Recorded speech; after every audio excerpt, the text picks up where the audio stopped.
Hey folks, welcome back to Canada's Boxing Channel. I hope everyone's doing well today. So, a couple of days ago, I think it was Talk Sport Boxing, had Spencer Oliver and Adam Smith talking about the state of the heavyweight division. And as these things go, they were speculating about whether or not Usyk would be fighting Parker, as the WBO have called for, or whether Usyk would not take that fight and would instead choose to rematch Daniel Dubois. Now, of course, if Usyk rematches Dubois, it ought not to be for undisputed, because one would think that unless some exemption is granted by the WBO would strip the belt from Usyk, and so it would be Usyk would have the WBA and the WBC, Dubois has the IBF, so it would be a unification bout, right? I suppose it's possible that the WBO could give Usyk some exemption, in which case it would then be for an undisputed World Heavyweight Championship title fight. But if the WBO does strip Usyk, because they have given Usyk 30 days to arrange this fight between himself and Parker, who is the WBO interim champion. So it's kind of like, I view interim champion as like a glorified mandatory, right? I think that's actually the best way to sort of keep it straight in our heads sometimes. If they strip Usyk of that belt, then logic would dictate that Parker becomes elevated to be the full WBO world champion. And there was no sort of dispute between Spencer Oliver and Adam Smith when they were sort of talking about this. They used a lot more words to explain what I've just explained in 2 minutes. Then it came to something that I struggle to agree with, because each of Spencer Oliver and Adam Smith waxed on quite lyrically about if Parker is elevated to the WBO full title, so he's a real world champion, as under the WBO, that his first title defense should be against none other than Anthony Joshua. And this is where I probably am going to part company with many British fans and possibly many people who subscribe to this channel. But hear me out. It's not that I'm not a fan of Anthony Joshua. I actually quite like Anthony Joshua. And, were Anthony Joshua to have a fight with Tyson Fury, for example, I would be cheering on Anthony Joshua. And I understand that he has done a lot for British boxing. He won a gold medal, and he was the face of British heavyweight boxing, I suppose. I'm not sure if he has carried British boxing on his back, which he has claimed to do, because he's not been the only British boxer out there. And as much as I personally am not a fan of Tyson Fury, I have to say that Tyson Fury is, equally, if not more well known than Anthony Joshua. They're both big British names, right? So I think sometimes it's overcooked to say that Anthony Joshua has carried British boxing on his back and whatnot.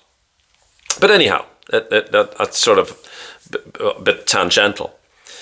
The question really in my mind is, does Anthony Joshua deserve a title shot against Joseph Parker?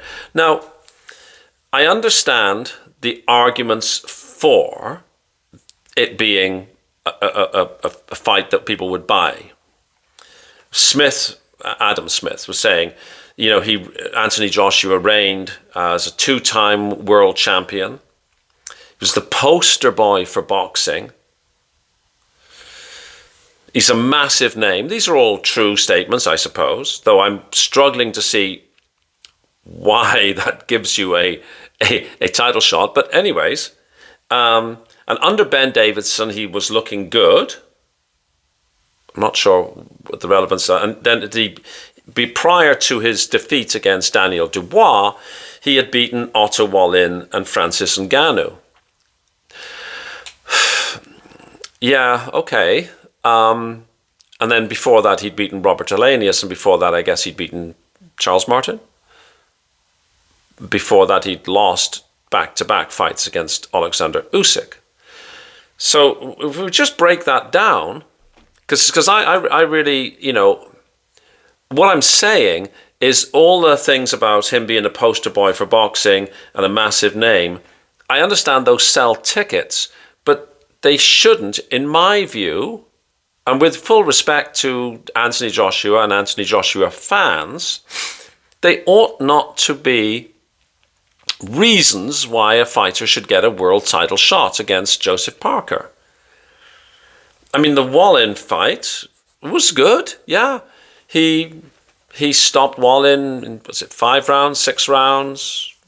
But Wallin also got beaten by Derek Chisora recently. Francis Ngannou, I mean, come on.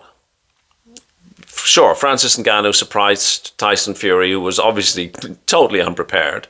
But Francis Ngannou was on his second professional fight, and he got knocked out with a beautiful highlight reel knockout.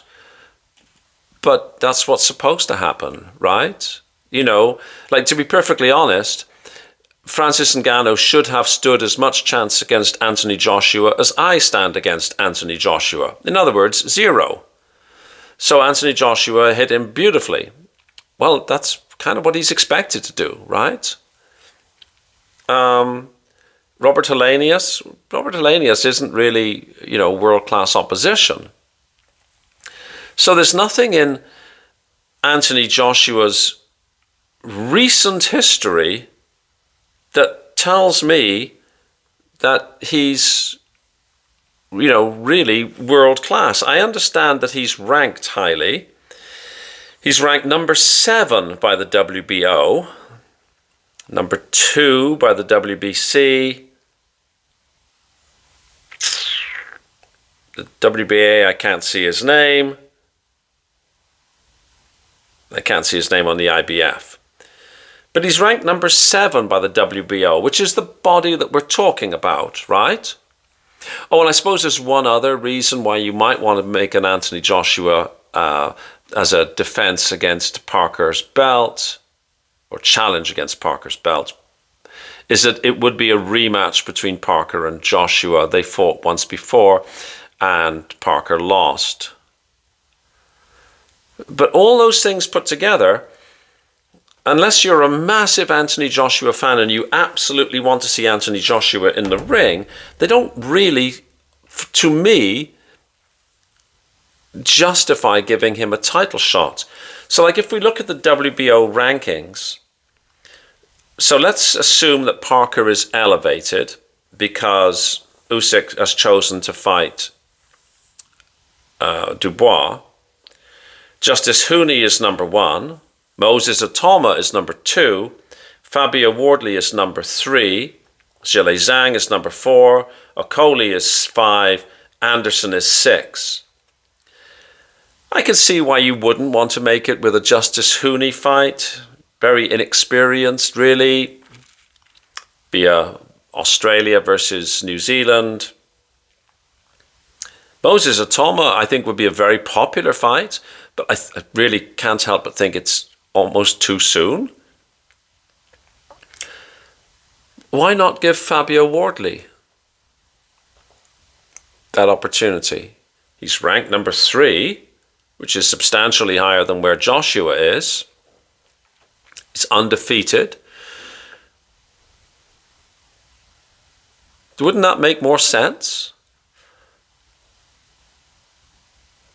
Really, like, you know, and he's ranked number 1 with the WBA, he's ranked number 3 with the WBC,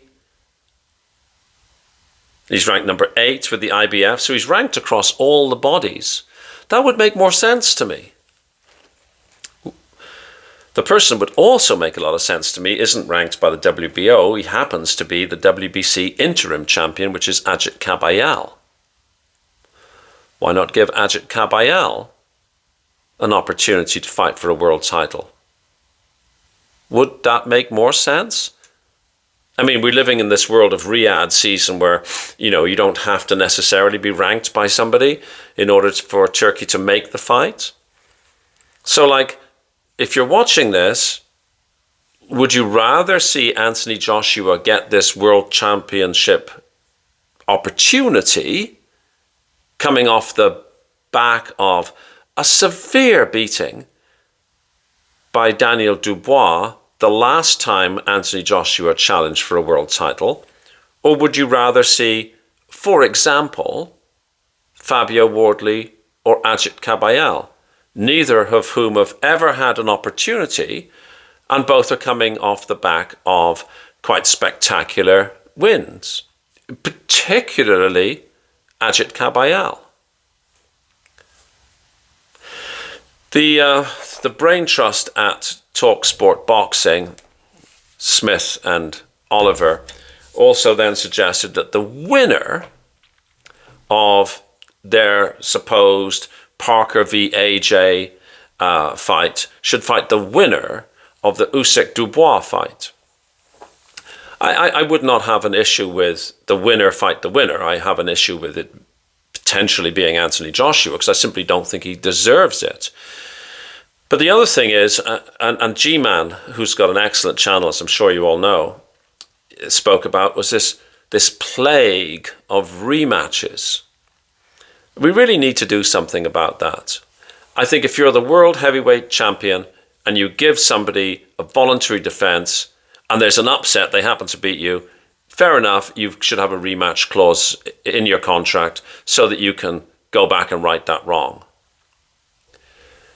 If it's a mandatory, I would say no, because the organizations have decreed that that mandatory is the most likely person to beat you. You know, if you've given I was going to say a young kid, if you've given like the Rocky chance to somebody and they happen to upset you, fair enough. As world champion, you should be allowed to have a second kick at that can to make sure that, you know, to show the world it was an aberration. But now we have situations where voluntary challengers get a rematch clause. Anthony Joshua was a voluntary challenger to Dubois' IBF title. And he's got a rematch clause. But how does that work? Like, you're lucky to get the opportunity. You don't get to rematch the champion. Likewise, if you're a mandatory, it used to be that you worked your way up, you had a chance, it's like snakes and ladders, you didn't get it, you go back to the bottom, and then the next guy up to bat has an opportunity. I'm, as you probably know from watching my channel, I'm actually really opposed to rematch clauses. They stifle the division, they tie up the division, and they make it just really difficult for us to see the best against the best. We end up watching the same movie over again. Anyhow, those are my thoughts. Let me know what you think. Do you think Anthony Joshua is deserving of a world title opportunity? Or do you think that, for example, Ajit Kabayal or Fabio Wardley or somebody else, Moses Otoma, for example, who I think it would be premature, but you know, let's see fresh faces having shots at world titles based on what they have done and who they have beaten versus, as Adam Smith would say, a poster boy for boxing. That's my view. Let me know what you think. If you like this video, please like. Please share this video to people who are not familiar with the channel. Please subscribe. There's a little button. Please hit it if you haven't already. And please pass the word around. Canada's Boxing Channel. Thank you so much for watching. I'll see you on the next video. Cheers.